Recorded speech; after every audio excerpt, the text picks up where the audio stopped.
inteligencia artificial. Así que dejo con ustedes a Felipe Duarte. Pueden hacer preguntas pertinentes. Bueno, muchas gracias por la presentación. Es muy fidedigna. Sí, está en la página web. Bueno, hoy día les voy a hablar de una nueva distancia para medir discrepancias entre series de tiempo. Ya sé que la charla original era sobre diferencia bayesiana, pero la cambié por distintas razones, porque quería hacer algo más nuevo. La diferencia bayesiana es algo que se sabe hace 300 años. Iba a mostrar unos ejemplos más recientes que eso, por supuesto, pero esto es nuevo, entonces creía que merece la pena mostrar algo que está recién creado. Igual va a haber algunas cosas, algunas menciones a técnicas bayesianas. No sé si alguien no sabía que esta era la charla o todos ya sabían que... ¿Sí? ¿Todos venían a esto? Ya. Bueno, entonces, primero quiero que todos entendamos que es una serie de tiempo. ¿Cierto? Una serie de tiempo es una colección de valores indexados en el tiempo, una función del tiempo si quieren, pero en verdad cuando digamos serie de tiempo vamos a hablar de cualquier cantidad que varía versus un índice. ¿Ya? Entonces puede ser temperatura en el tiempo, ¿cierto? Puede ser conductividad a lo largo de una línea en la superficie de la piel, ¿cierto? Puede ser el precio de una acción también en el tiempo, puede ser una imagen que varía en el índice del frame del video. Cualquier cosa que tiene efectos al final son funciones, ¿no? Pero siempre los ejemplos van a tener que ver con series estrictamente de tiempo como audio, por ejemplo, sismo, cosas así. ¿Ya? ¿Y dónde podemos ver este tipo de objetos? Bueno, en sismo, ¿cierto? En preparación de audio, en astronomía, en detección de fallas, en sonares y radares, ¿cierto? Separación de señales. Y como la estudiamos, hay principalmente dos formas de estudiarla, en el dominio del tiempo o en el dominio de la frecuencia. ¿Ya? Cuando digo el dominio de la frecuencia, estoy hablando de cualquier transformación, puede ser wavelets también. En general nos vamos a referir al dominio de Fourier. Entonces, si tomamos dos series de tiempo, por ejemplo, un clip de audio donde yo grabo y digo hola, y después cualquiera de ustedes graba y dice hola, ¿cierto? Entonces esa serie de tiempo la podemos dibujar. Probablemente si las ampliamos a 44.1 kHz y mostramos un segundo, vamos a tener 44.100 muestras, ¿cierto? Va a ser difícil de manejar. Pero si las miramos punto a punto, esas dos series de tiempo no van a tener nada que ver una con la otra. Probabelmente el producto punto entre ellos va a ser cercano a cero. ¿Ya? Entonces no es trivial cómo comparar series de tiempo. ¿Se entiende esa idea? Si yo miro cómo oscila esto en el tiempo, una señal de audio, por ejemplo, no tengo ninguna noción de que la información de la serie de tiempo es la misma o no. ¿Sí? ¿Está claro? ¿Alguna pregunta? ¿No? ¿Todo claro entonces? ¿Puedo seguir? Ya. Entonces, en esta charla vamos a ver cómo comparar representaciones espectrales de series de tiempo. O sea, vamos a transformar la serie de tiempo a otro dominio para entenderla de una forma más intuitiva, y en ese dominio vamos a compararla. Esto es lo que vamos a ver hoy. Primero vamos a ver un poco cuál es esta representación espectral y vamos a nombrar dos o tres formas de comparar representaciones espectrales. Las dos que son clásicas simples y una que es más moderna. ¿Ya? Y vamos a pasar harto tiempo estudiando esta distancia, ¿cierto? entre densidades, que es la distancia de Wasserstein, y después vamos a adaptarla para medir series de tiempo. ¿Ya? Y vamos a ver qué propiedades tiene y cómo se usa. Entonces, no sé si estarán familiarizados con esto, pero podemos rápidamente ver de qué se trata. Vamos a trabajar con la representación espectral de una serie de tiempo, que es el cuadrado de su transformada de Fourier, ¿ya? Que nos referimos a ella como la densidad espectral de potencia. Entonces, hay dos partes, la densidad y lo espectral. Entonces, viendo por partes, primero desde el tiempo al espectro. ¿Hay alguien aquí que no esté familiarizado con la transformada de Fourier? La transformada de Fourier es una transformación, ¿ya? Que representa la información que yo veo variando en el tiempo al dominio de la frecuencia. ¿Qué significa eso? Supón que tú tienes una serie de tiempo que tiene esta forma, ¿ya? y yo la voy a expresar como una suma de puros cosenos. ¿Ya? Es una simplificación si quieres, pero es para poder analizarla. Entonces, antes de pensar en la transformada Fourier, que es lo que está ahí, que está dentro de la integral, podemos pensar en una transformada que es un poco más simple que la transformada coseno, ¿ya? Que en vez de esa exponencial tiene un coseno. Entonces, esto le llamé x. Entonces yo puedo transformar x a su transformada coseno, ¿ya? Que lo voy a llamar así, haciendo x gorrito igual la integral de x coseno de omega barra de ¿ya?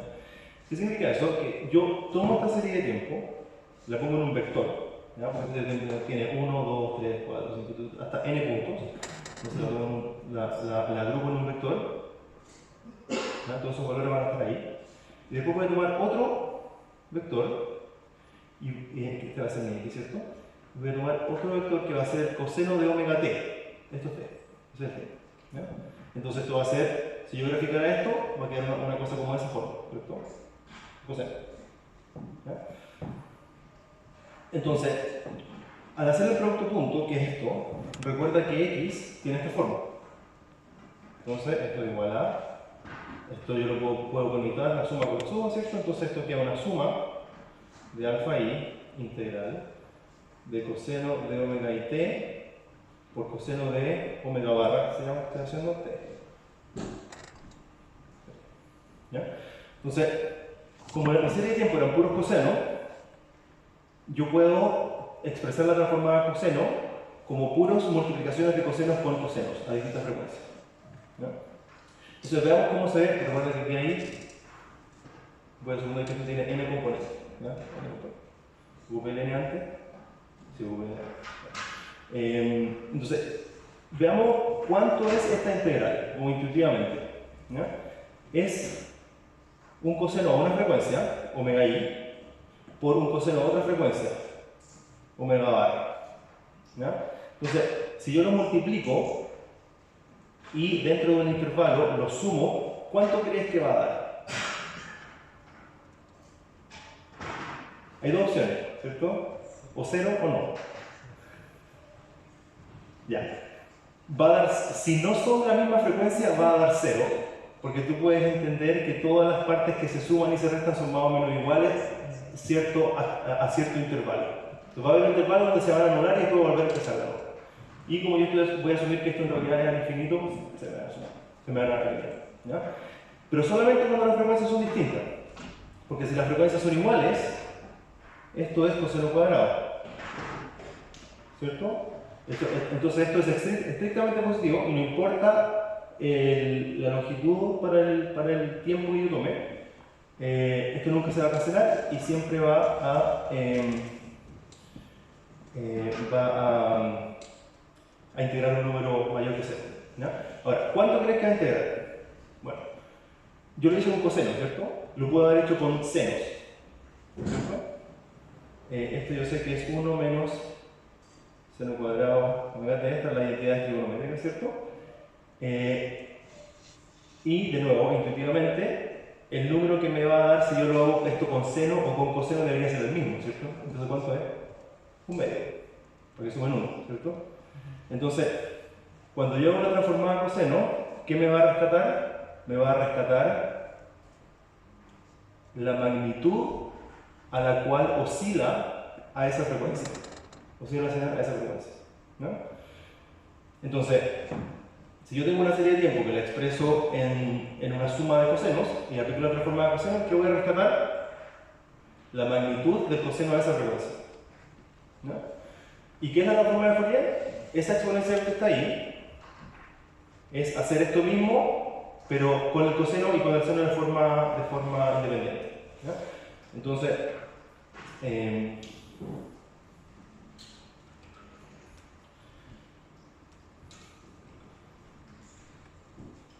¿cómo se ve una transformada de Fourier?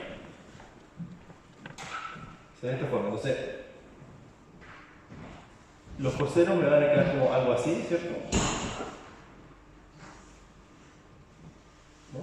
Entonces, yo tengo esta serie de tiempo que oscila hacia esa forma y voy a hacer la transforma de Fourier. La transforma de Fourier me va a decir, ¿sabes qué? A frecuencia omega 1 esto tiene esa magnitud. A frecuencia omega 2, que es donde 7 Hz, oscila así. A frecuencia omega 3, que es un poco más fuerte, tiene esa potencia. ¿No? Entonces, la transforma de Fourier lo único que dice es que en vez de describir la señal en el tiempo, dice para cada frecuencia qué energía tiene. Claramente esta señal que dibuja acá va a tener una energía muy fuerte a esa frecuencia. No sé cuánto es, se vuelve 3 Hz. ¿Ya? Y después va a tener una menor que es así, a esa frecuencia. ¿Ya? ¿Se entiende que es una representación distinta? ¿Sí? ¿Sí? Ya. Y esto, bueno, recuerden que esto era la suma de alguien por coseno, bla, bla, ¿cierto? Y estos pueden ser negativos o positivos, ¿cierto? Entonces realmente esto es algo que puede estar para abajo, ¿cierto? Y esto ahora yo lo voy a elevar al cuadrado, ¿ya? Y me va a quedar una cosa así. ¿Ya? Y esto me va a decir, para cada serie de tiempo, a cada frecuencia que yo pregunte, no solo cuál era la magnitud del seno o del coseno, sino cuál es la frecuencia total a esa frecuencia, perdón, la energía total a esa frecuencia. ¿Ya? Entonces, si yo tuviera solamente un coseno, ¿cuál sería su densidad espectral? Sería solamente una flecha así en esa frecuencia. ¿Ya? Si tengo una serie de tiempo que es suave, o sea, algo como esto, ¿cierto? Algo como así, bien suave. Entonces su densidad espectral va a ser algo de este tipo, muy concentrado en cero, quiere decir que oscila muy lento. Entonces, toda la energía de movimiento, si quieren, está concentrada cerca del origen. ¿No? Si tengo una serie de tiempo que tiene esta forma, entonces probablemente va a tener cero energía, recuerden que esto es frecuencia, va a tener cero energía del origen y va a tener energía fuera del origen. ¿No? O de repente decayendo muy lento porque esto significa altísima frecuencia. ¿No? Entonces, esta intro era solamente para aclarar algunas cosas de la transformada de Fourier. Y lo que vamos a hacer ahora es referirnos a las series de tiempo solamente como su densidad espectral. ¿Ya? Y se ve de esta forma. Entonces, abajo hay dos densidades espectrales para dos series de tiempo distintas. Ambas son datos reales, corresponden a la frecuencia cardíaca de dos pacientes, uno con arritmia y uno sin arritmia. En la izquierda se puede ver que la frecuencia fundamental, o sea, la componente de la serie de tiempo que está más presente en la oscilación de la señal, tiene una bajísima frecuencia, es como del orden de 0,002, una cosa así, ¿ya? A la izquierda. En cambio, la de la derecha tiene tres fundamentales, que son los tres pics que se ven entre 0,01 y 0,02. Entonces, esa señal oscila mucho más rápido. Y eso es porque ese paciente, su frecuencia cardíaca se alinea con su respiración. ¿Ya? Eso es un problema médico de este dato. Entonces, una forma de diferenciar, por ejemplo, entre un paciente sano y un paciente que puede tener este tipo de arritmia es midiendo su frecuencia cardíaca y después dibujando la densidad espectral de esta forma y ver dónde está el pic. Si está más cerca de 0 es sano, si está cerca de 0, o sea, entre 0,1 y 0,2, entonces puede padecer de este tipo de arritmia. ¿Queda más claro con ese ejemplo? Queda más claro con la pizarra. Ya, entonces, ya bajamos el primer problema, ¿cierto? Bajamos el tener una serie de tiempo que son valores indexados del tiempo y yo si los comparo en el tiempo da lo mismo, ¿cierto? Porque si tengo estos dos pacientes y miro sus series en el tiempo, miro punto a punto y no veo ninguna diferencia. Pero si la excedo de esta forma, veo esta diferencia. Pues ahora viene la pregunta fundamental de la charla, es ¿cómo sé si dos PSDs son distintas o no? Yo las veo distintas y probablemente si tomo dos pacientes sanos y los dos iguales de sanos, las PSD igual van a ser distintas. ¿Ya? Porque van a tener sutilezas, el pic está un poquito más allá o más acá, ¿cierto? O sea, no sé si se ve ahí, pero la razón por la que la razón por qué está dibujado como esta banda acá es porque estas son como 100 PSD distintas que están ploteadas una sobre otra. ¿Ya? Entonces, por eso se ve esta banda, pero dentro de la clase de pacientes sanos, igual las PSD son ligeramente distintas. Entonces, ¿cuánto es suficientemente distinto para que el paciente no sea sano? Esa es la pregunta de la charla. ¿Ya? ¿Se entiende la motivación? Ya. Entonces, ahora necesitamos una distancia para comparar no series de tiempo, sino para comparar funciones de energía. ¿No? Porque la PSD de ahora es una función de energía, ¿cierto? Es cómo se distribuye la energía de la serie de tiempo a distintas frecuencias. Si quieren hacer preguntas, interrumpan o no. Consulta que hace el análisis va a ser más que nada sobre los armónicos, más que la frecuencia fundamental. No, va a ser sobre la forma completa de la distribución. Contando la frecuencia fundamental. Todo. Sí. Entonces, si esta es nuestra PSD, ¿cierto? Y tengo otra PSD, ¿cierto? Aquí, ¿no? Tengo otra PSD que tiene esta forma, por ejemplo. Yo sé que son distintas, ¿cierto? Pero ¿cuáles distintas son? ¿Y cuáles son más cercanas? ¿Estas dos entre sí o esta? Tengo dos colores más, así que, ¿ya? Pero puedo hacer como línea punteada. ¿Ya? Entonces, aquí hay tres. ¿Cómo sé si la punteada está más cerca de la negra que de la sólida? ¿Ya? Entonces necesito no solamente un discriminador para saber si son distintas, necesito una distancia entre ellas. ¿Ya? Entonces, lo que vamos a hacer es tomar el espacio de todas las distribuciones, ¿ya? Y equipar ese espacio con una métrica. ¿Ya? Se va a ver dos puntos en este espacio. Yo quiero saber cuánto es la distancia entre esos dos puntos, ¿no? Como que fuera un espacio vectorial. ¿Ya? Pero vamos a ver que la distancia clásica del espacio vectorial, que la distancia euclidiana, no sirve para. Entonces, ¿cómo se pueden comparar dos distribuciones? Hay tres opciones, o sea, hay dos opciones que se nos ocurren así de inmediato, ¿cierto? Una es la distancia euclidiana, ¿no? Para todo usamos la distancia euclidiana, ¿cierto?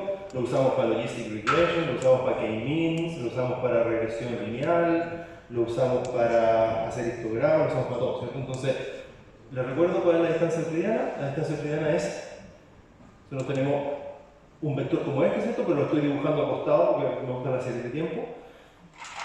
Y dibujo otro vector, así. ¿Ya? Y a este le voy a llamar X. Y a este le voy a llamar Y. Se ve, no creo que se vea de ahí arriba, ¿no? ¿No? Ya. Voy a escribir más grande entonces. Entonces, ¿cuál es la distancia euclidiana entre estas dos? La distancia euclidiana, si el tiempo fuese discreto, sería 1 partido por n, la suma de x, un i menos ii al cuadrado. ¿Ya? Entonces, ¿qué es eso? Es esto más esto al cuadrado, más eso, más eso, más eso al cuadrado, más eso al cuadrado. Eso. ¿Ya? Y si fuera integral, y si fuera esto continuo, es lo mismo pero con una integral, ¿cierto? Esta distancia, yo aquí digo que series de tiempo, que series de tiempo igual funciona en esa distancia, pero para distribuciones. Voy a dibujar dos distribuciones. ¿Creen que serviría esta distancia? ¿Lo puedo dibujar? Tengo una distribución que es así, tengo otra distribución que es así. ¿Ya? Esta es Y y esta es X. ¿Ya?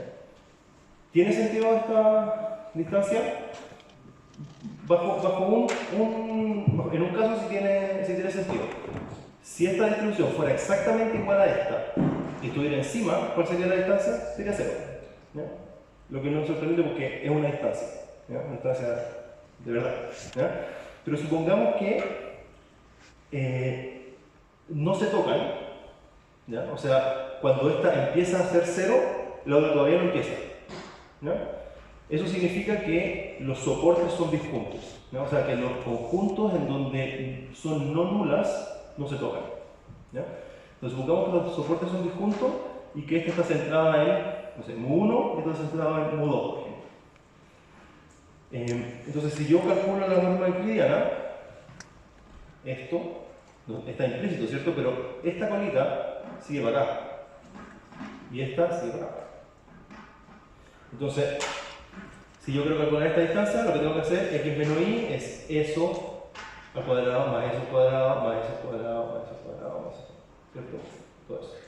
Después más al revés, eso al cuadrado, ¿cierto? Entonces, esta distancia va a ser a más b.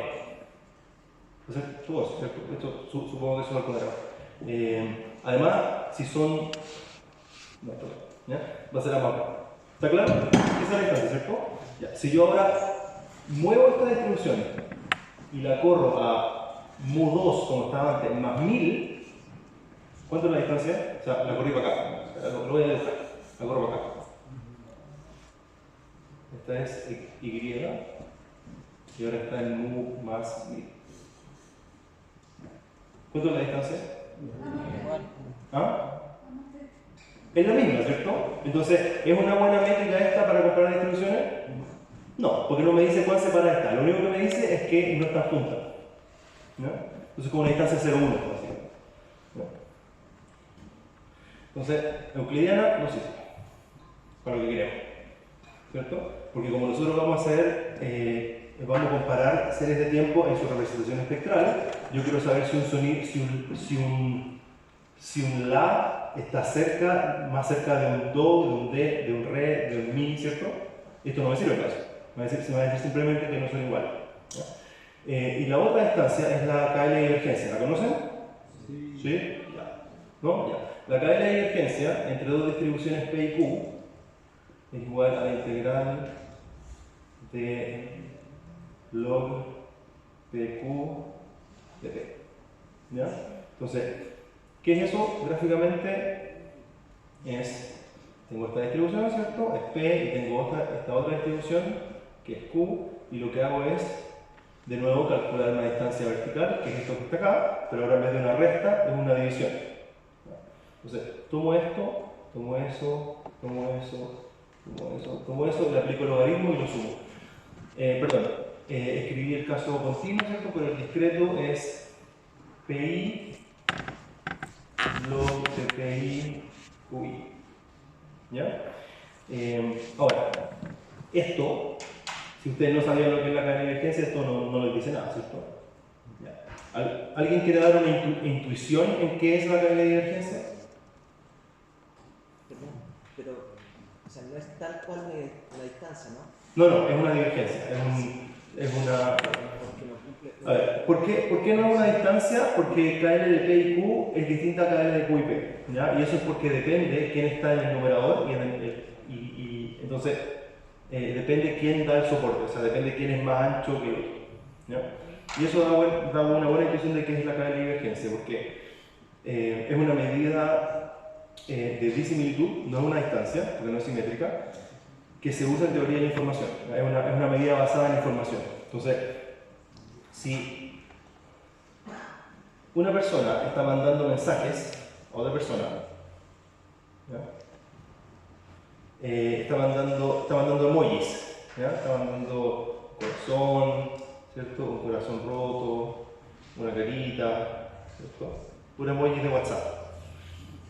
Y esos emojis, yo acá no sé bien qué me va a llegar, ¿cierto? Yo necesito ver qué va. Entonces, el que envía va a mandar un mensaje con una cierta distribución, ¿ya? Con cierta probabilidad va a mandar el corazón, con cierta probabilidad va a mandar el corazón roto, la carita, ¿cierto? Y yo acá puedo tratar de reconstruir los mensajes y la distribución sobre el mensaje, ¿ya? Entonces, si yo tengo una distribución sobre mensajes que me van a llegando que tiene como esta forma, y me llega este mensaje, que es el corazón, por ejemplo, cuando llegue el mensaje yo voy a decir, ¿sabes qué? En verdad esperar el mensaje porque tiene tan alta probabilidad en mi modelo que no me sorprende. Que me haya llegado este corazón no me sorprende. Pero si me llega el emoji el emoji de la caquita, ¿ya? Y ese yo le asigné muy baja probabilidad, cuando me llegue la caquita voy a decir, wow, este es un evento importante en la comunicación porque tiene muy baja probabilidad, ¿ya? Entonces uno puede definir como la sorpresa de un mensaje en base a la probabilidad que yo creo que tiene de llegar, ¿ya? Pero, como acabo de decir, un mensaje con muy baja probabilidad va a tener muy alta sorpresa o información, ¿ya? Entonces voy a definir la entropía como el menos logaritmo de Q, que Q es mi modelo para los mensajes, ¿ya? Logaritmos crecientes, así que da lo mismo porque esta curva está muy cercana a cero, si no la curva está cerca a cero, y el menos es para para invertir. ¿Ya? Pero en realidad a mí no me importa tanto Q por sí mismo, me gusta en relación a P, que es la distribución real de los datos. ¿Ya? Entonces no voy a mirar a Q, voy a mirar a cómo depende Q en función de P. ¿Ya? O sea, cuál es la tasa de información que me trae un mensaje normalizada por su información en el origen. ¿Ya? Y eso lo voy a integrar para todos los mensajes que van llegando. ¿Ya? O sea, lo voy a integrar con respecto a todos los mensajes que van llegando. ¿Ya? Y este menos lo voy a entrar y me da la divergencia KL. ¿Ya? Entonces, ¿qué es la divergencia KL? Es cuál es el costo que yo pago por creer que P era Q. ¿Ya? Y por eso no es simétrica, porque es mucho más caro no asignar masa de probabilidad a una distribución que realmente sí tenía que al revés. ¿Ya? Por eso no es simétrica.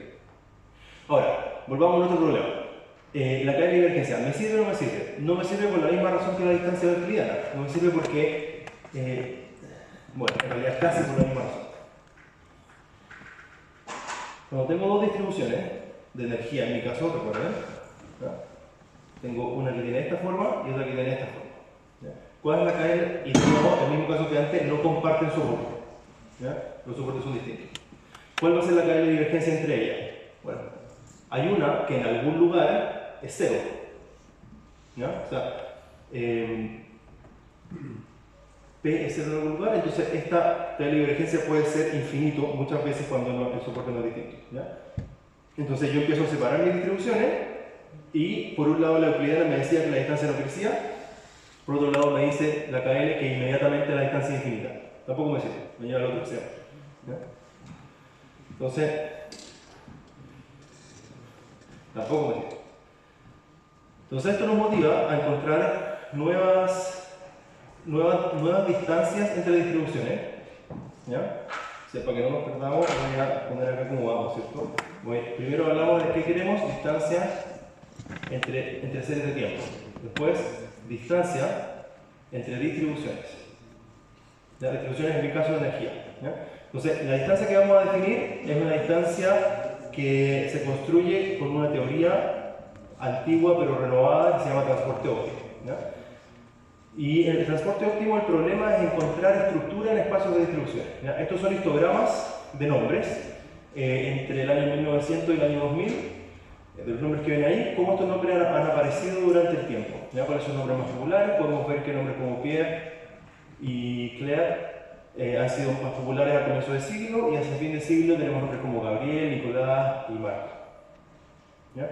Entonces, nos gustaría tomar esta base de datos de 780 distribuciones de nombres, ¿ya? Y nos gustaría analizarlas de alguna forma, ¿cierto? Porque si uno dice, ¿sabes que estoy analizando esta base de datos de ventas y cosas así?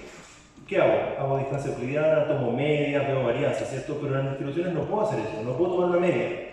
¿Ya? Perdón, puedo tomar una media, pero claramente no es con la distancia euclidiana, ¿cierto? Entonces, aquí están todas las distribuciones de nombre, los 780, te había mostrado solamente 8. Entonces, ¿qué estructura tiene este conjunto? ¿Cómo lo puedo resumir? ¿Cómo puedo encontrar media? ¿No? Para eso vamos a revisitar un problema que fue enunciado en 1780 por Gaspar Monge, en donde lo que se quería era calcular la forma óptima de mover una montaña de arena de una forma de distribución a otra. ¿No? Entonces, está un poco enredado al comienzo, ¿cierto? Pero no pesquen mucho las ecuaciones, pesquen más los dibujos. Entonces, nosotros queremos definir una distancia entre dos distribuciones, estas, ¿ya? Y la vamos a definir como el costo de mover cada granito de arena de allá hasta acá. ¿Ya? Ahora, hay un montón de formas de mover ese granito de arena, ¿cierto? Yo puedo traer este granito de arena, venir a darme una vuelta para acá, después volver, después hacerlo así, después así. Entonces, en realidad, si ese es el costo, no está muy bien definido, porque el costo podría ser arbitrario, depende de cómo muevo la masa, ¿cierto? Pero uno puede calcular el costo óptimo, o sea, minimizar lo que está arriba, ¿no? Lo que está arriba dice mover X hasta t de x, ¿ya? Y eso integrarlo en todos estos valores de x, ¿ya? Y tengo una condición, estoy sujeto a que t de x tenga esta forma, ¿no? ¿Y cuál va a ser el costo de mover x hacia t de x, integrado con respecto a x? Eso va a ser la distancia entre las dos distribuciones, pero va a ser el minimizante, mínimo, ¿ya? Entonces, si esta distribución, en vez de estar ahí, estuviera acá, ¿cómo creen que sería el costo? ¿Sería mayor o menor?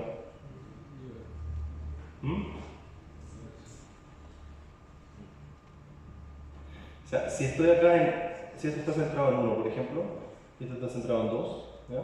Yo tengo que mover esta masa y ponerla ahí, esa masa y ponerla ahí, esa masa y ponerla ahí, esa masa y ponerla ahí, ¿ya? Supongamos que ese costo es, no sé, 18. Eso me cuesta 18 mover.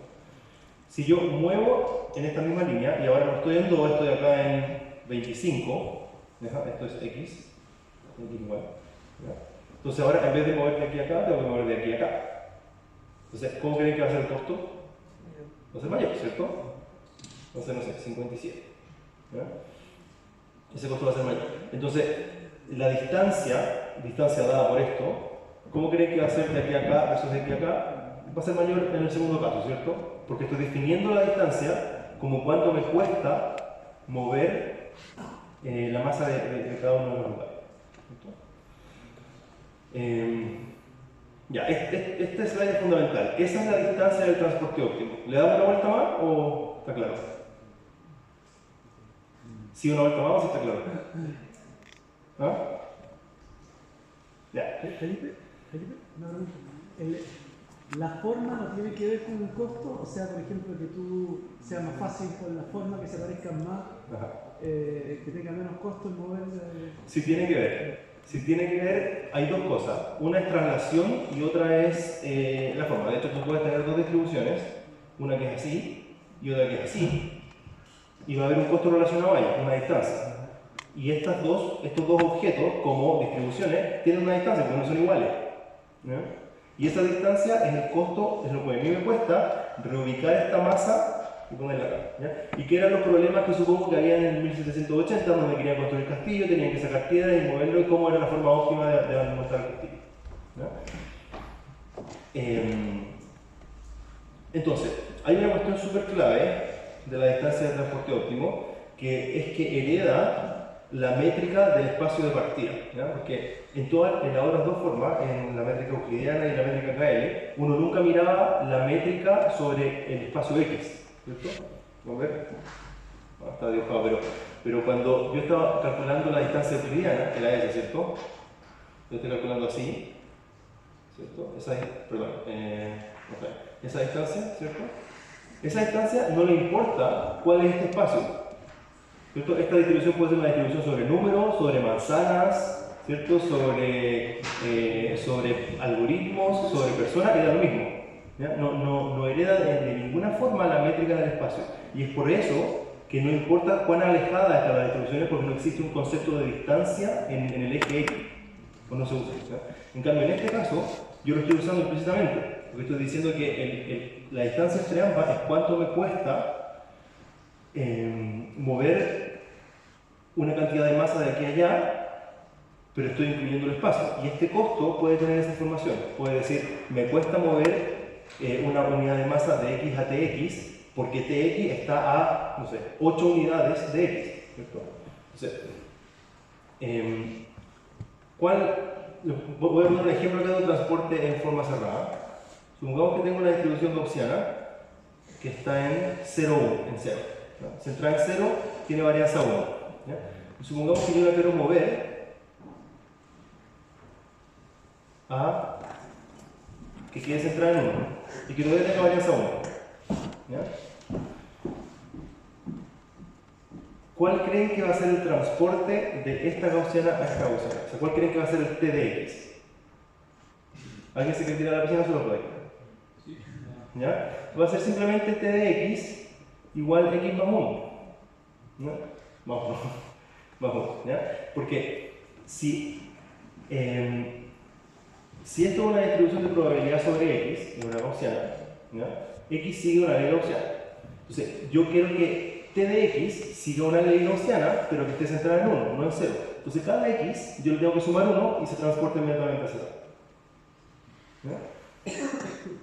Si yo quisiera que esta gaussiana tiene media 1, ¿cierto? Pero tiene una varianza que es, perdón, una desviación estándar que es 3, entonces, ¿cuál creen que sería el transporte? El transporte sería 3x más 1. Porque si yo tengo una variable aleatoria que sigue una distribución gaussiana, 0, 1, entonces la variable transportada o transformada, si quieren, va a seguir una gaussiana 2 con media 1 y varianza 3 al cuadrado. ¿Ya? Entonces, este es el caso simple, donde estoy transportando entre dos gaussianas, pero a mí me gustaría transportar desde cualquier distribución a cualquier distribución, ¿cierto? Acá les dije cuál es el transporte óptimo y cuál creen que va a ser el costo. Bueno, va a ser esta distancia, que es 1.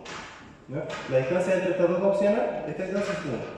Ahora, seguramente no estuvo claro porque yo nunca definí el costo, ¿cierto? El costo perfectamente puede ser x menos t de x al cuadrado, por ejemplo. ¿Ya? O sea, es una distancia entre x y su transporte t de x. No creo que nos demos mucha vuelta a esto, solamente quiero que entendamos que la distancia entre dos distribuciones va a ser la siguiente. Piensen que cada distribución, que puede ser la distribución de energía o la distribución de masa, cualquier cosa que distribuya en un espacio, voy a definir una distancia entre ella y otra como el costo asociado a mover cada pedacito de masa de uno al otro y que acá la pila quede como yo la quiero. ¿Ya? ¿Y de qué va a depender ese costo? De la cantidad de masa que tengo y de la distancia que muevo cada unidad de masa. ¿Ya? Esa va a ser la distancia de transporte óptimo. Hay un par de formulaciones más, pero vamos muy lento, así que me la pueden saltar. ¿Ya? Y esa distancia, cuando tenemos esa distancia sobre distribuciones, cuando tenemos una distancia específica sobre el conjunto de partida, vamos a referirnos como la distancia de Wasserstein. ¿Ya? Esto es cuando usted conoce la distribución. Cuando yo conozco la distribución, puedo calcularla. Sí. A veces. A veces. Sí. Calcularla es extremadamente caro. Prohibitivo para dimensiones más que bajísimas. ¿Ya? Porque es un problema de programación lineal mixta. Entonces, tal cual es muy difícil calcular, salvo en dimensión 1. ¿Ya? ¿Y por qué? Eso puede ser esa batería.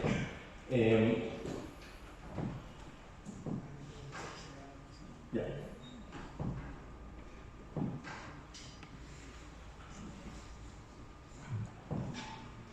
Bueno, si yo estoy en dimensión 1 y quiero calcular la distancia entre esta distribución y esta distribución, yo puedo calcular las funciones de acumulación, ¿no? que es la integral de esta. ¿No? Tengo eso. Tengo eso. ¿Cierto? Y para esta tengo esto. Algo así. ¿Ya? Que la función de acumulación es integral de allá para acá. ¿Ya?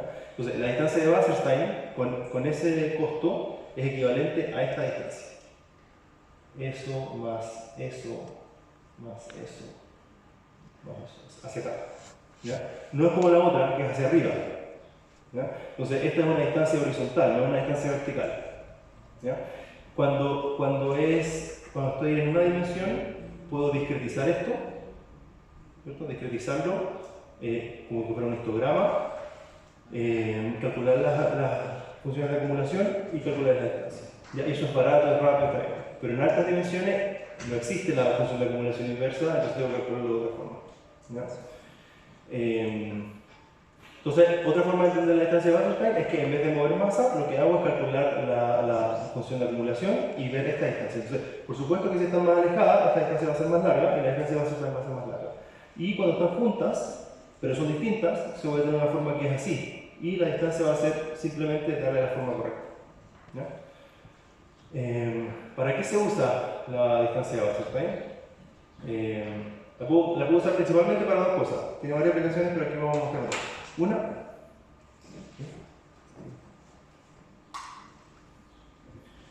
Bueno, entonces tenemos un espacio de distribuciones ahora, ¿cierto? Que solamente tiene una distancia. ¿Ya? Entonces no es un espacio vectorial.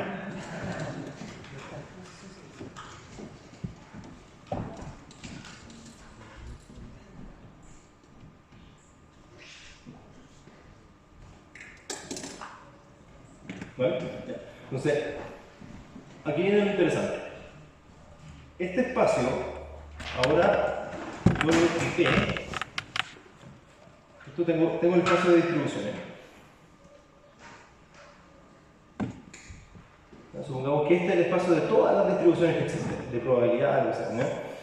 Y tengo dos puntos. Con lo único que he equipado el espacio es con una distancia. ¿Ya? Yo sé cuál es la distancia entre dos puntos, ¿cierto? Tengo una distribución 1, distribución 2, y la distribución entre ellos va a ser la distancia, perdón, la distancia entre ellos va a ser la distancia de Wasserstein, ¿no? Ya que se calcula de esa forma. Pero no en espacio vectorial. ¿Qué significa eso? Yo no puedo sumarle algo a D1 para llegar a D2, como hago con vectores, ¿cierto? Los vectores yo a veces tengo, en el espacio vectorial, en el espacio euclidiano, tengo un vector 1, tengo un vector 2, ¿cierto? ¿Cuánto le tengo que sumar al vector 1 para llegar al vector 2? El vector B2 menor B1, ¿cierto? Ya. En este espacio no puedo hacer eso porque no existe la suma. ¿Ya? Es el espacio más básico que podemos pensar en este contexto, que solamente tiene una distancia. ¿Ya? Y esa distancia no proviene, como en los espacios de Hilbert, de un producto punto. No puedo comparar cosas haciendo producto punto. Entonces, aún puedo hacer un par de cosas. Igual puedo calcular un promedio. ¿Ya? Si yo tengo varios puntos,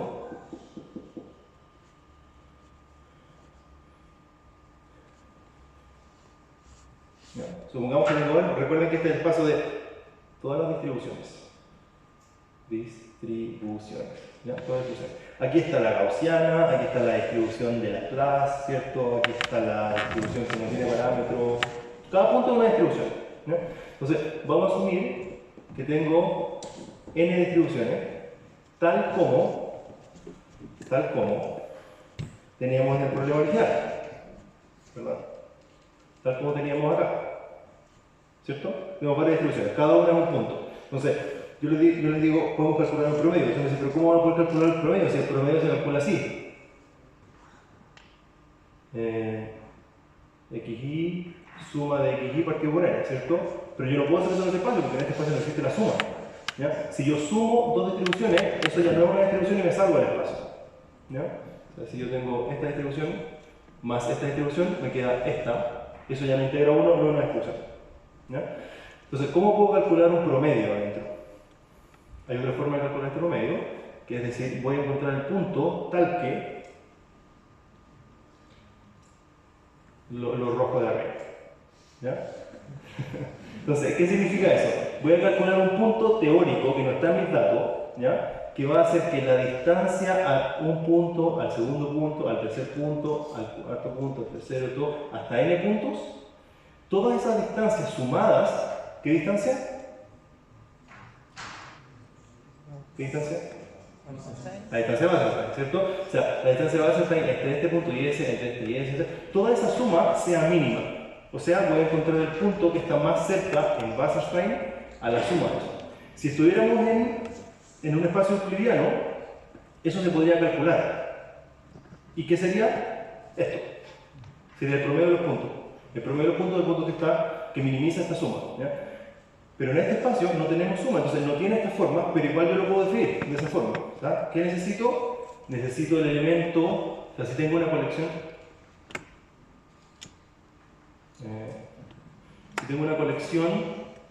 de densidades, ¿cierto? Estos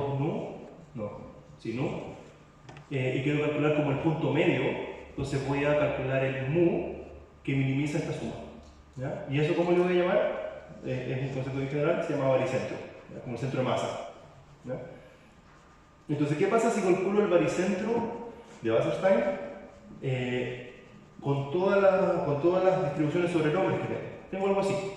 ¿Ya? Y tiene sentido porque todas las distribuciones sobre nombres que vimos antes tenían como un pic y caían. ¿Ya? ¿Cuándo eran más populares los nombres en el siglo XX?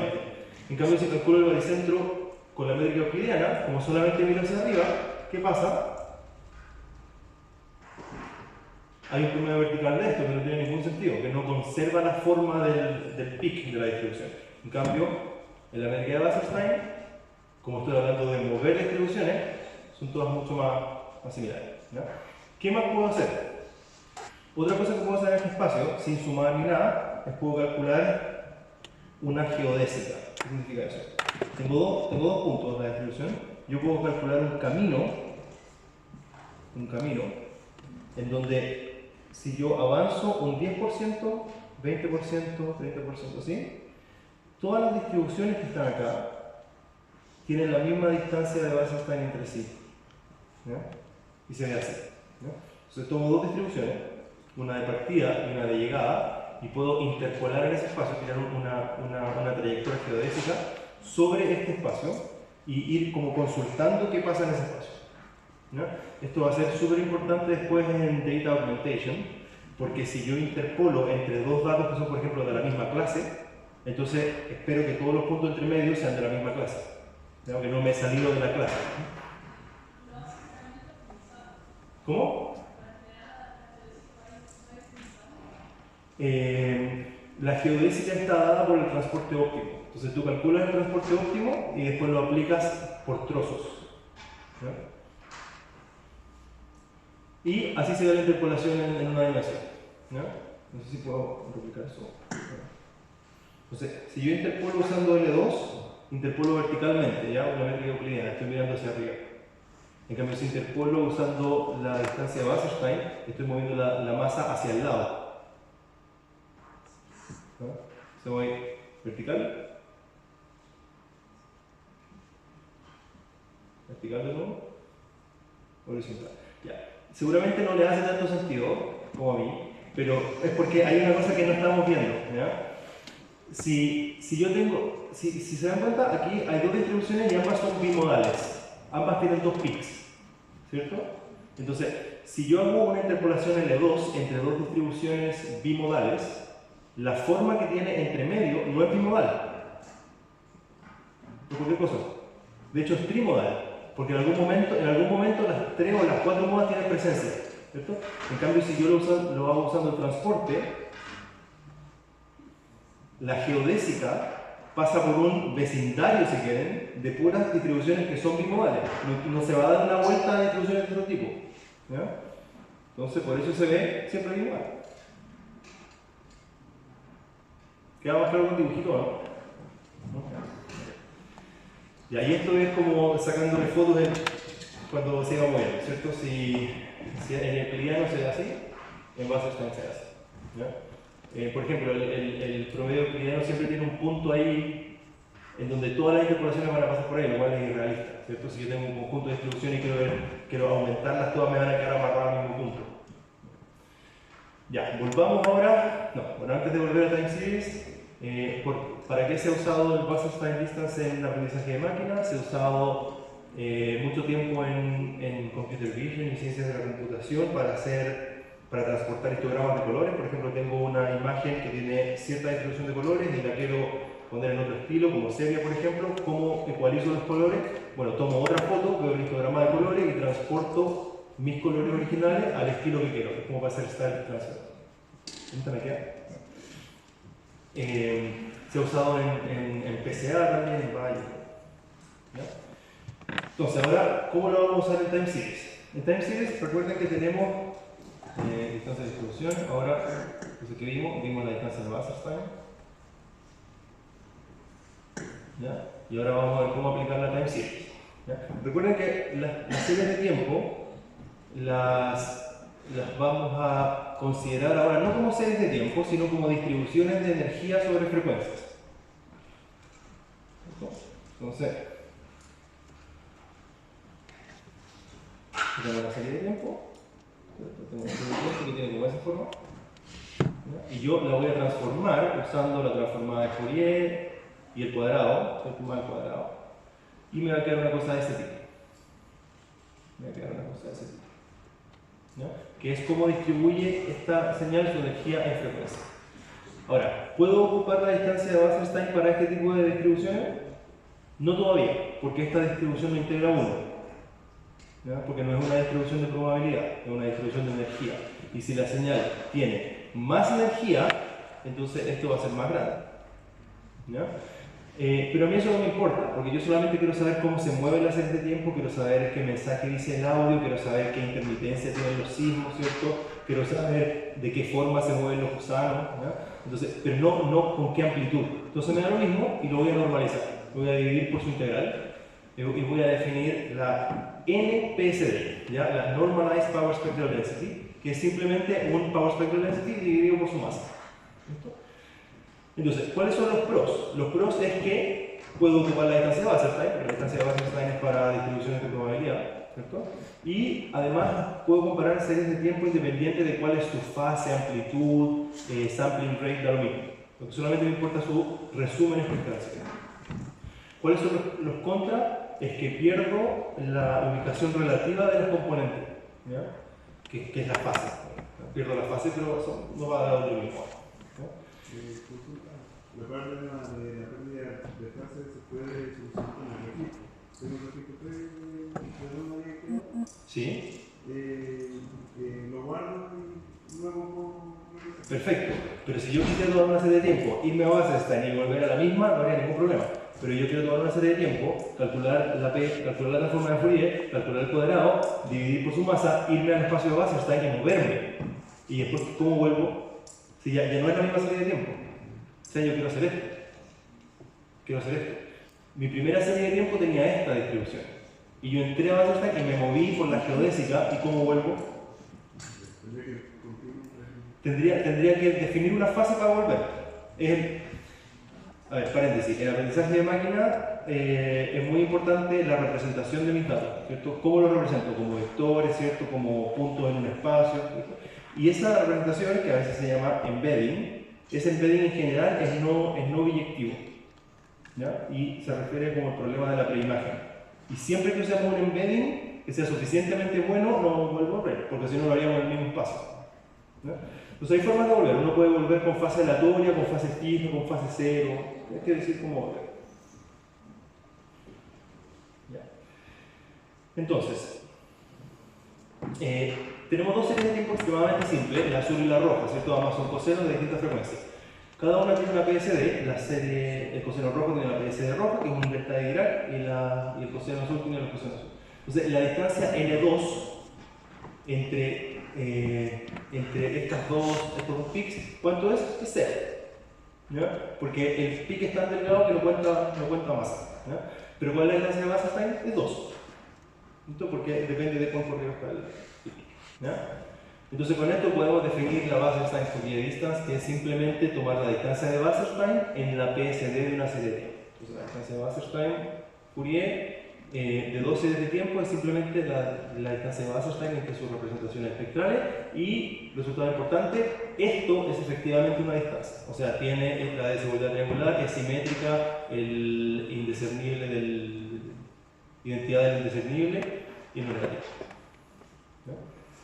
Entonces, como es una distancia, ¿qué podemos hacer? ¿No? Podemos hacer varias cosas, pero veamos algunas de sus propiedades. Si tengo dos series de tiempo que están desfasadas en el tiempo una con respecto a otra, ¿cuál creen que va a ser su distancia de Wasserstein Fourier? 0, porque cuando las desfaso en el tiempo, su densidad espectral sigue siendo la misma. Que yo escuche el audio de hola ahora o un milisegundo después, dice exactamente lo mismo en términos espectrales. ¿Ya? Entonces, la distancia de Wasserstein entre versiones desfasadas en el tiempo de dos series de tiempo es 0. Perdón, una pregunta. Pero si ese desfase comienza a aumentar y ser importante, por ejemplo, si usted tiene reverberación, si la señal tiene o eco, ¿sigue siendo igual a 0 esa distancia de base? No, en ese caso no, pero no es por el desfase, es por la reverberación. O sea, es porque hay un armónico que está rebotando, ¿ya? Y si tienes un armónico que está rebotando, eso lo puedes modelar, bueno, no, de ninguna de estas dos formas, pero sería, a ver, o sea, supongo, es que me voy a escuchar armónicos. Pero mira, si tienes esta serie de tiempo, ¿cierto? Que tiene esta densidad espectral, ¿ya? Y reverbera en el espacio y te devuelve un armónico, te lo va a devolver ahí. Entonces la distancia entre esta y esta es distinta, porque difieren en eso. Ahí sí, claro. Otras propiedades como escalamiento en el tiempo, ¿cierto? Si yo tomo una serie de tiempo, una canción, como en un vinilo, y el vinilo empieza a mover más rápido, que es esto mismo que está ahí, que es como escala del tiempo, ¿cierto? Entonces, yo puedo calcular estas dos densidades espectrales y voy a tener que son la misma, salvo una contracción de la frecuencia, ¿cierto? O sea, si yo esto lo aprieto, esto es equivalente a estirarlo, ¿sí?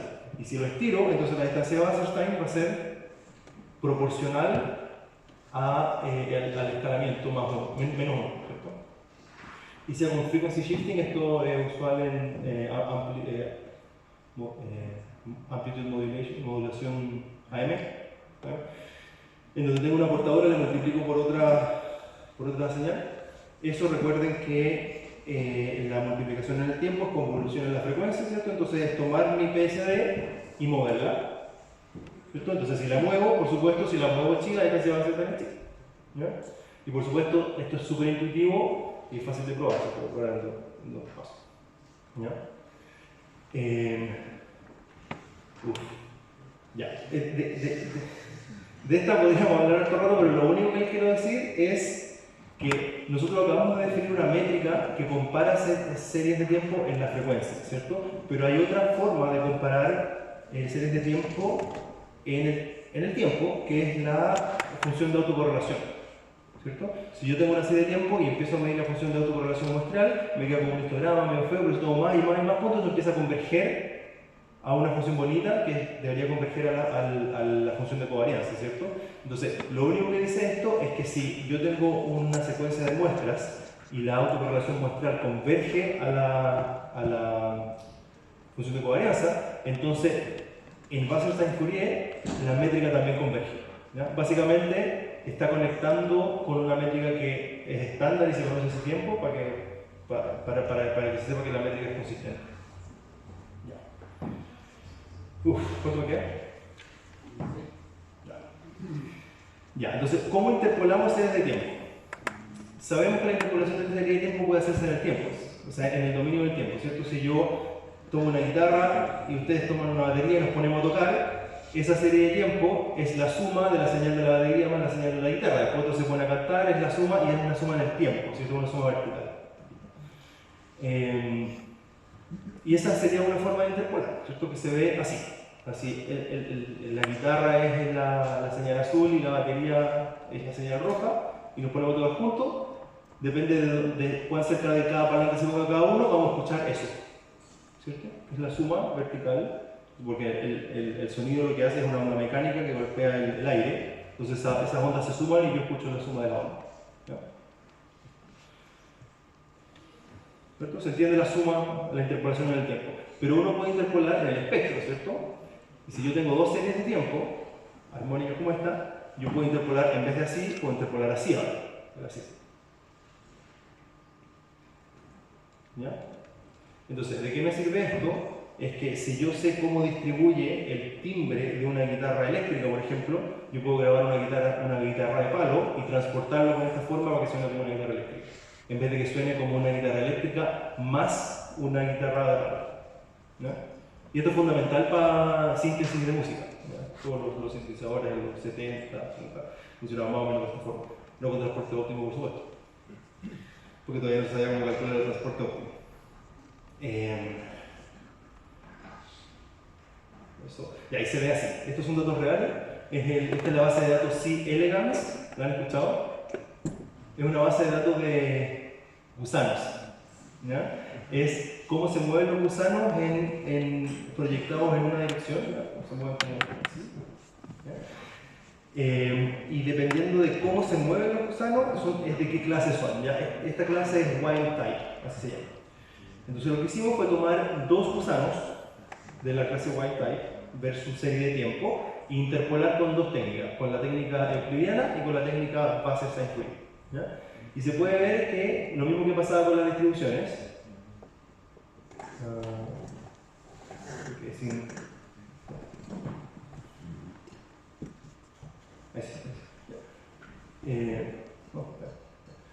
entonces se puede ver que si yo interpolo verticalmente me pasa lo mismo que con las distribuciones, yo tengo esos puntos.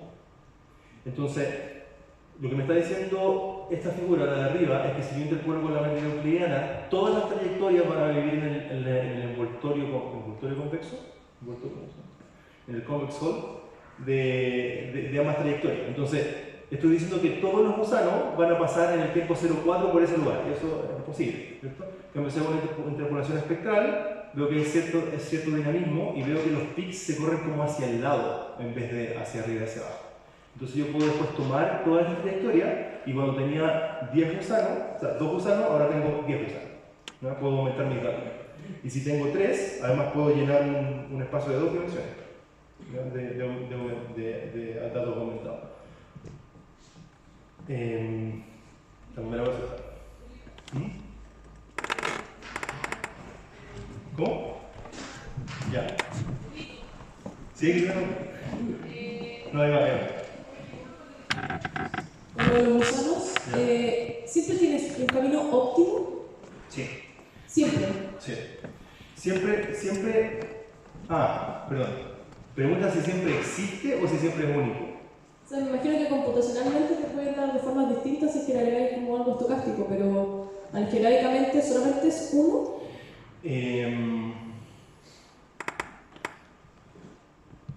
Bajo ciertas condiciones del costo, pero estamos usando el costo cuadrático, bajo ciertas condiciones es único. ¿Ya? En este caso, en el costo cuadrático es único. ¿Ya? Ahora, el transporte de una distribución a otra, ¿ya? De esta a esta, por ejemplo, ese transporte no es único, existen infinitos transportes, pero no todos los transportes son óptimos, porque yo acá puedo tomar esta masa y llevarla acá, y después tomar esta y llevarla acá, ¿cierto? O puedo hacerlo al revés. Entonces, ¿cuál es óptimo? Es solamente uno óptimo, ¿ya? Entonces, el transporte óptimo es siempre uno solo, ¿ya? Y es ese transporte el que da la trayectoria geodésica, no cualquier paseo que yo me voy a dar en el espacio de la distribución, ¿ya? Y ese es el que conserva la forma de las distribuciones, ¿cierto? Porque, por ejemplo, es como que yo te hable de vectores y te diga, tengo un vector 1, 0, 1 y quiero ir al vector 2, 0, 2. Digo, dame una trayectoria geodésica. Obviamente va a tener el 1,5, 0, 1,5. ¿Por qué? ¿Por qué te vas a ir a dar una vuelta en que la segunda dimensión salir de 0, ¿cierto?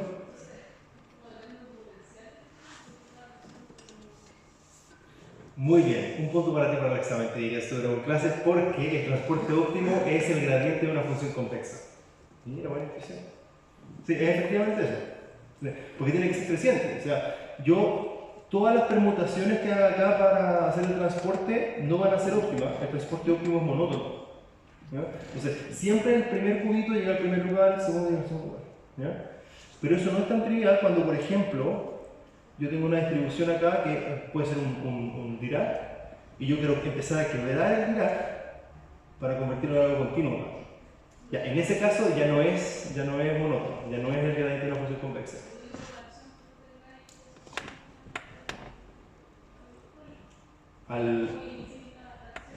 Claro, sí. Ya, son bien. Ya. Me quedan 15, ¿no?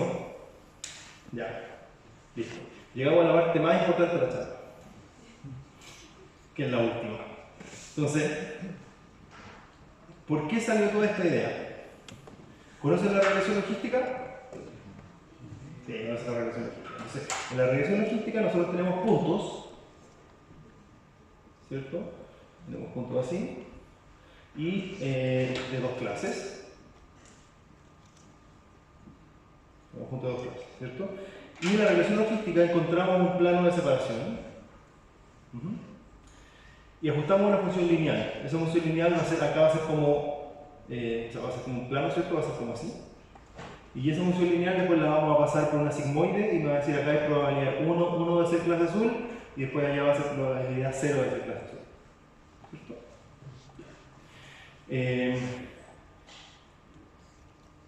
¿Alguien se quedó con la ganas de la parte bayesiana o no? Bueno, ya no, los que querían bayesiano no vinieron. Ya. Entonces, uno puede parametrizar, aquí hay un poquito de bias, ¿ya? Uno puede parametrizar la probabilidad de ser clase 1 dado mi punto, ¿cierto? O sea, supongamos que yo estoy acá, este es mi punto X, quiero ver cuál es la probabilidad de ser clase 1, ¿ya? Esa probabilidad usando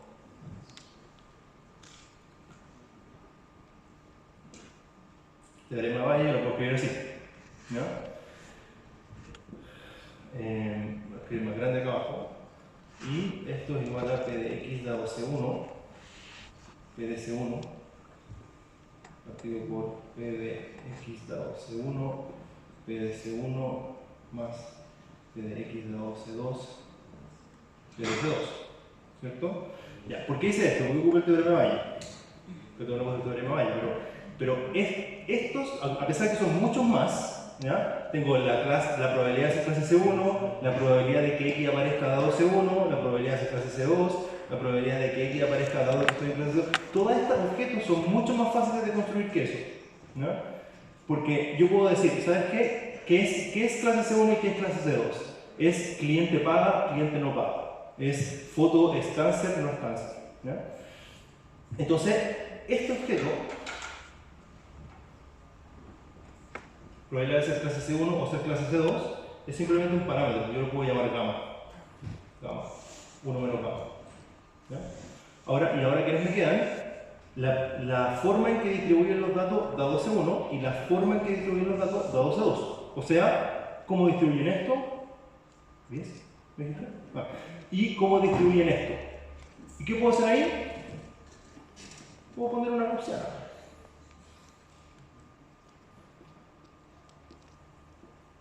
¿No?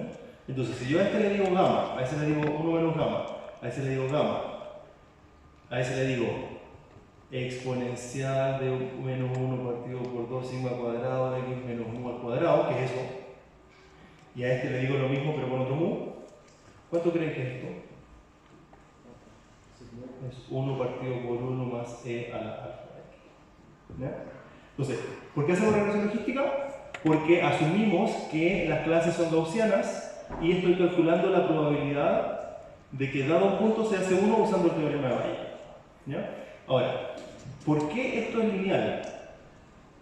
Esto es lineal porque yo asumí que estas gaussianas son, ambas tienen la misma función de covarianza, o sea, si están orientadas para un lado, ambas están orientadas para el mismo lado y tienen distinta media. ¿Ya? Y esa media queda codificada aquí en el A, ¿no? Que en realidad es como A por mu 1 menos X más B por mu 2 menos X, ¿no? ¿Está claro? Esta es una perspectiva un poco distinta a la regresión logística, pero ¿está claro? Bueno. Entonces, a mí me gustaría hacer esto mismo, pero en este espacio, ¿en qué espacio creen ustedes? En el espacio de las series de tiempo. ¿Ya?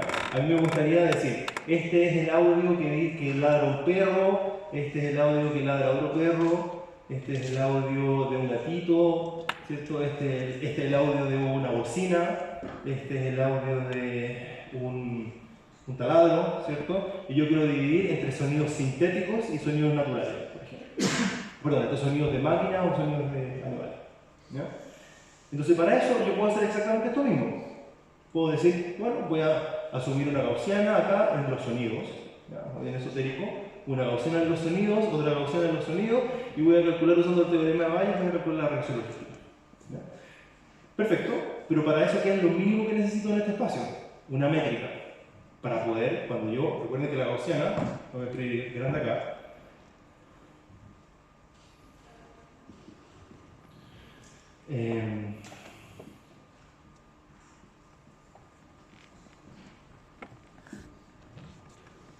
no, ahí tengo un typo.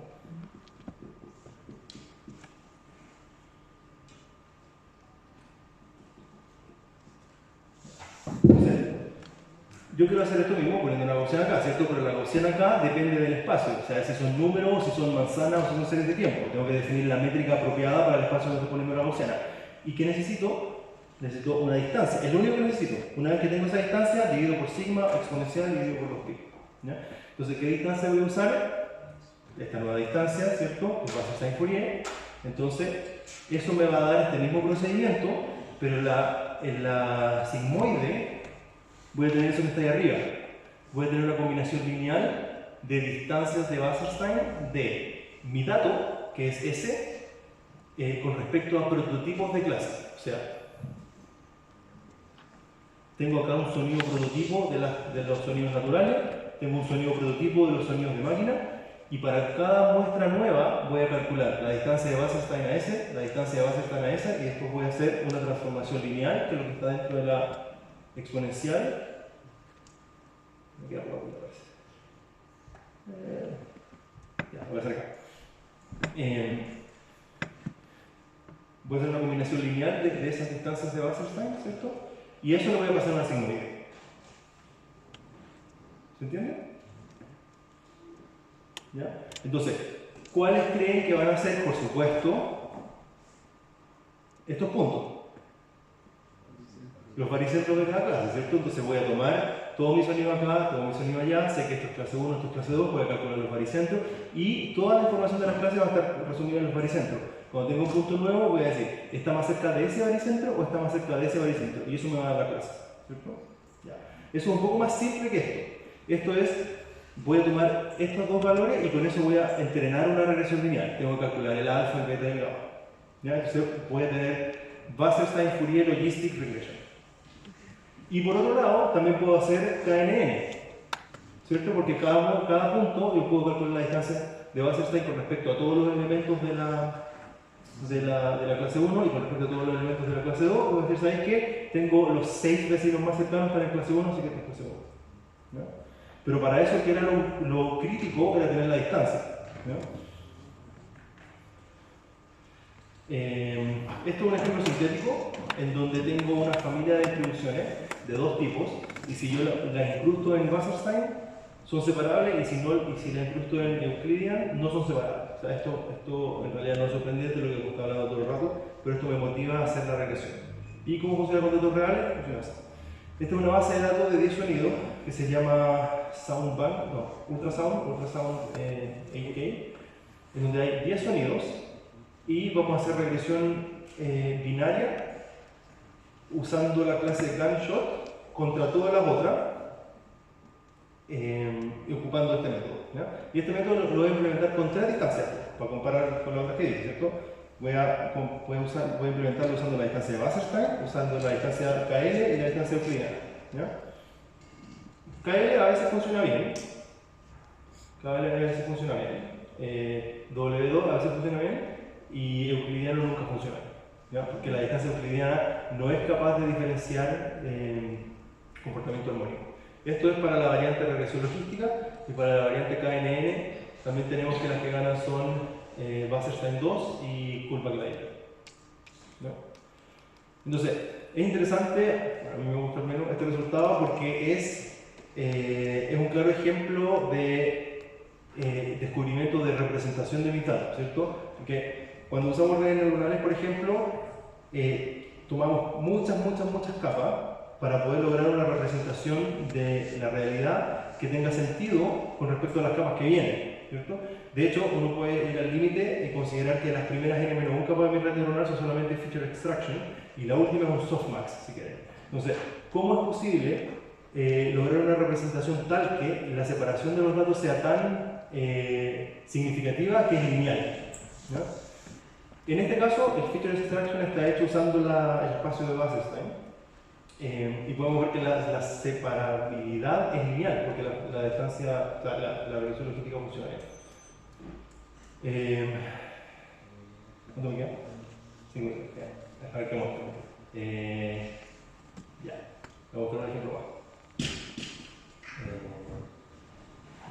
Entonces, este no es un espacio vectorial, entonces no puedo hacer PCA. ¿No? A mí me gustaría hacer. Ya, ahora vamos a terminar con la regresión logística Wasserstein y vamos a ver qué otra cosa podemos hacer. Algo que nos importa mucho hacer es PCA, ¿cierto? Porque cuando tenemos muchos datos, por ejemplo, esto que son la base de datos Fungis, cuando tenemos muchos datos de series de tiempo, nosotros queremos hacer una reducción de dimensionalidad, ¿ya? Y queremos ver cuáles son las componentes en mis datos que tienen más presencia. Puedo hacer una PCA en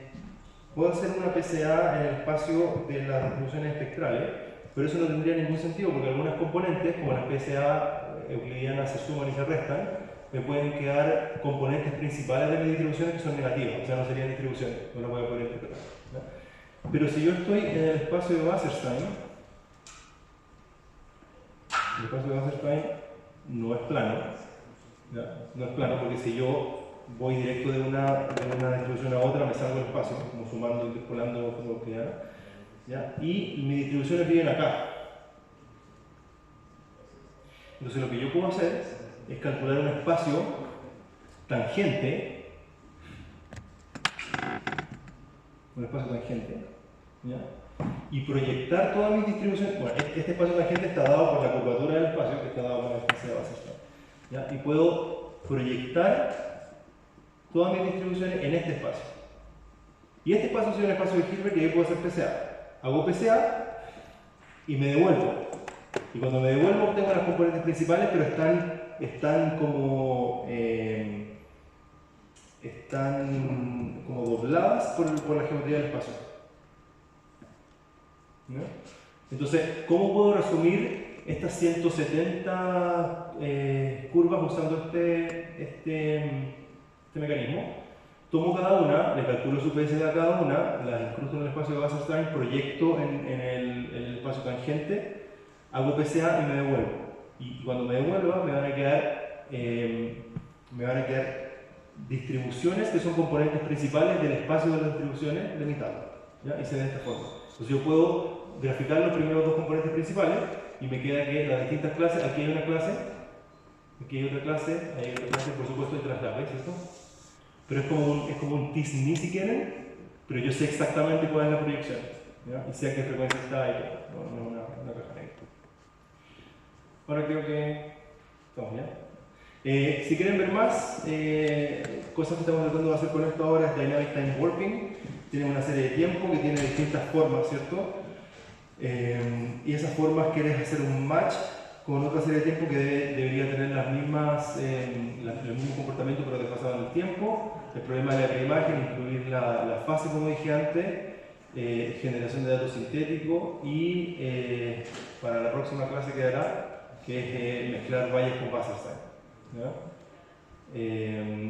Y si quieren ver el paper está recién subido al archive, lo pueden ver. Gracias.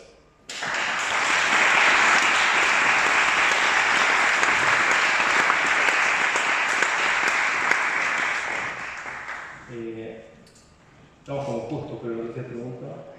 Ya ve. Como nunca había estudiado esto, para mí, como en mi cabeza me puedo imaginar en dos dimensiones. Intuitivamente, ¿por qué en dos dimensiones no funcionaría?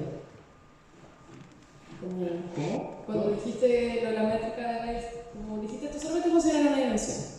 Lo del cálculo del transporte óptimo. ¿Sí? Ya, no, si funcionan en las dimensiones, lo que pasa es que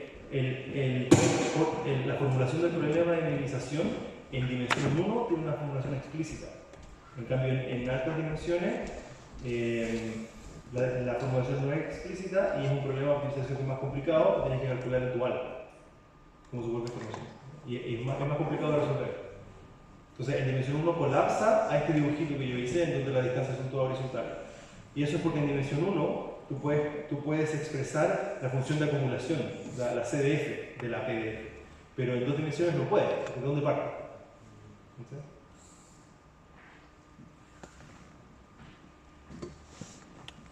Y solo un comentario. Y eso porque en dimensión 1 tú tienes una relación de orden, en cambio en dimensión 2 ya no.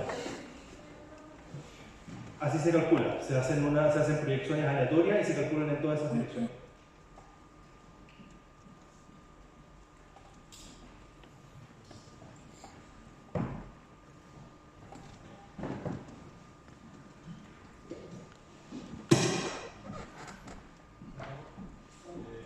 Porque me quedó como la curiosidad, ¿cómo sería eso de Bayes Wasserstein? ¿Ya que preguntas?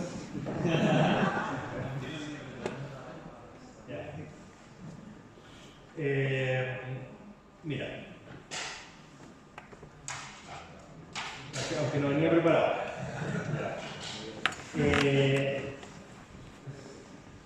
2 segundos de diferencia bayesiana. Tenemos un modelo matemático, ¿cierto?, que tiene parámetros y fija una distribución sobre X, ¿ya? Y lo que yo voy a hacer es que voy a obtener datos, ¿cierto? Mis datos que son XY, y voy a asumir una distribución a priori sobre mi parámetro. ¿Cierto? Eso, ¿no? Entonces, voy a asumir una distribución a priori y cuando vea datos, eso se va a convertir en una distribución a posteriori, que es eso, de esos datos. ¿Ya? Esto es igual a PDE, dado teta, de teta, PD.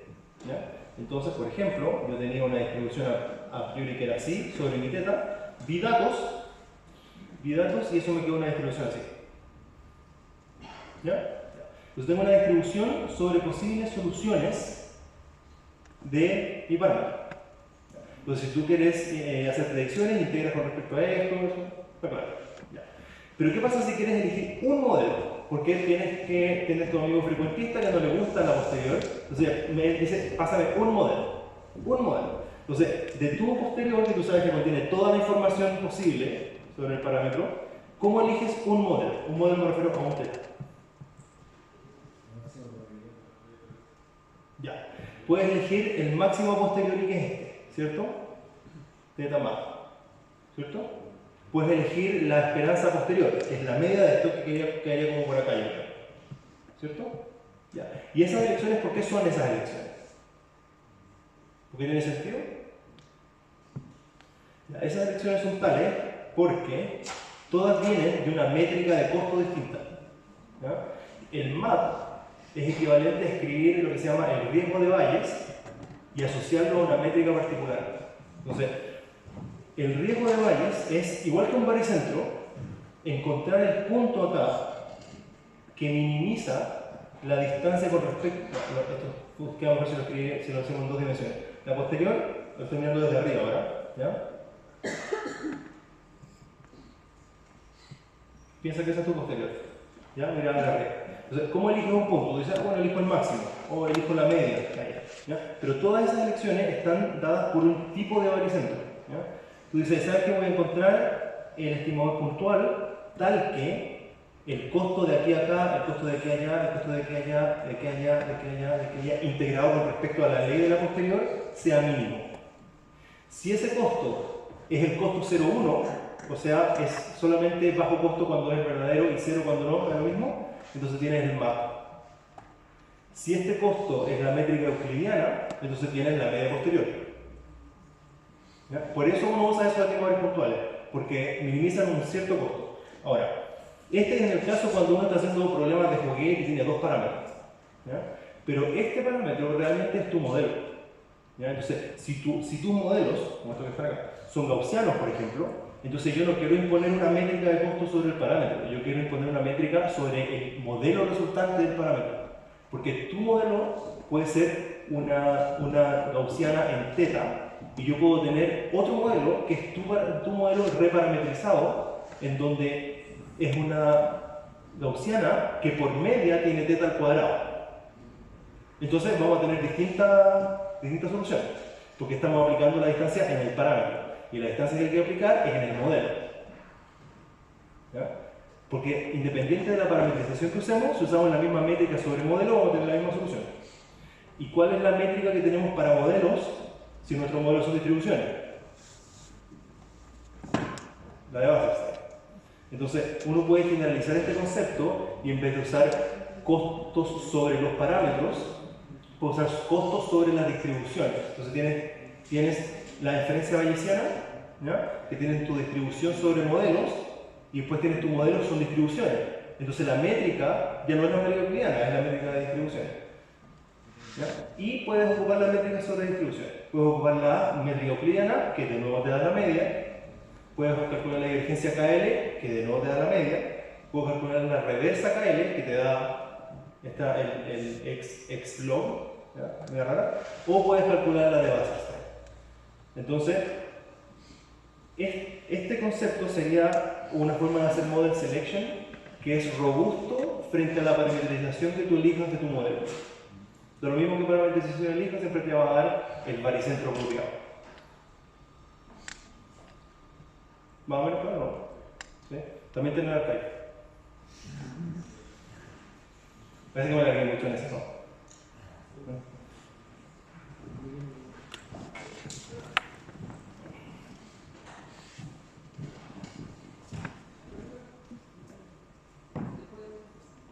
A mí me queda la duda de qué pasa si en vez de como interpolar entre dos series de tiempo, si quiero como tirar como ruido y muestrear de cercano a las series de tiempo que ya tengo. Por ejemplo, te refieres a... O sea, interpolas y a la trayectoria le pones ruido, como vas por esta línea y en la línea tiene ruido, ¿a eso? Sí. A eso no se puede, porque la suma no está definida en el espacio. Entonces, si yo tengo una distribución como esta y yo le sumo cualquier tipo de ruido, ya no es una distribución. Solamente tú te puedes mover en esa dirección, bueno, en las direcciones dadas por esta métrica.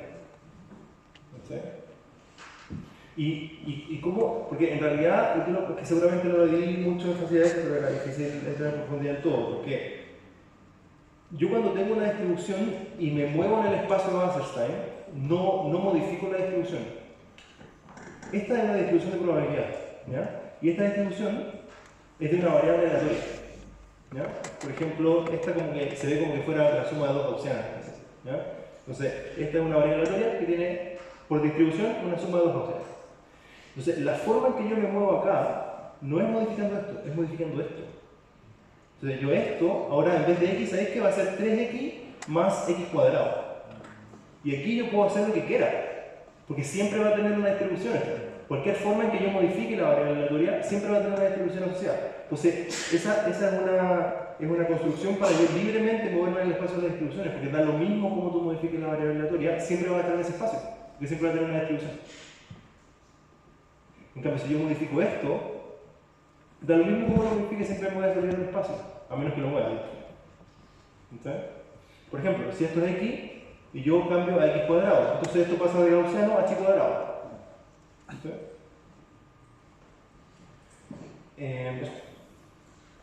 Hola. ¿Ya? ¿Cuál puede ser una estrategia para usar esto en series de tiempo multivariadas? La forma de hacerlo es calculando la cross densidad espectral. La densidad espectral por canal más la densidad espectral entre canales. ¿Ya? Que eso resume la información de cómo covarían dos canales a una frecuencia dada. ¿Ya? Y teóricamente todo lo que vemos acá es directamente aplicable a ese caso. Lo que pasa es que el cálculo de la distancia de Wasserstein en altas dimensiones es más complicado y es aproximado. Entonces lo que uno hace es que tomas en el espacio de n dimensiones, donde tienes n canales, generas una esfera en ese espacio y haces un muestreo aleatorio en direcciones aleatorias y calculas distancias de Wasserstein en distintas direcciones y después las sumas, ¿no? Es como una aproximación de Monte Carlo. Tienes varias integrales y una de esas la aproximas con Monte Carlo y eso se llama Sliced Wasserstein Distance. ¿Ya? Y también hay un tópico bien de moda. La última pregunta entonces para ir terminando la... Gracias. Una consulta con respecto a la transformada de Fourier. ¿La transformada de Fourier se considera que la toma para toda la señal? ¿O hace una división por ventana y a cada ventana le aplica una transformada de Fourier, en el fondo construye un espectrograma y eso es lo que finalmente le entrega a esta etapa de transformación base? Ya. Muy buena pregunta, porque este modelo es solamente para series de tiempo estacionarias. No lo puse, perdón. Pero es solamente para series de tiempo estacionarias. ¿Ya? Se puede extender, por supuesto, para series de tiempo no estacionarias haciendo la ventana, ¿cierto? El método de Welch, el periodograma. Pero esas distribuciones empiezo a perder la conservación de masa, ¿cierto? Porque yo quiero conservar la masa en frecuencia y yo ahí debería, para aplicar este método, debería conservarla en frecuencia y en el tiempo para que el objeto completo siga siendo una distribución. Se podría hacer, no sé bien cuáles serían las diferencias, pero en términos globales, bueno, la forma en que estoy presentando esto es un método global para series de tiempo en general. Entonces, si la serie de tiempo es infinito dimensional, si es acotada, si es a tiempo discreto, si es a tiempo continuo, me da un poco lo mismo, porque la estoy resumiendo en su PSD. ¿Cómo calculo la PSD? Que lo que estás preguntando tú es la gran pregunta. ¿Ya? Pero hasta ahora está un poco desconectada esa parte, estoy asumiendo que calcular la PSD es fácil. ¿Ya? El paso a time frequency también yo creo que es súper interesante, pero no lo abordamos acá. Bueno, con esta última pregunta finalizamos la presentación de Felipe Duarte. Un aplauso por favor.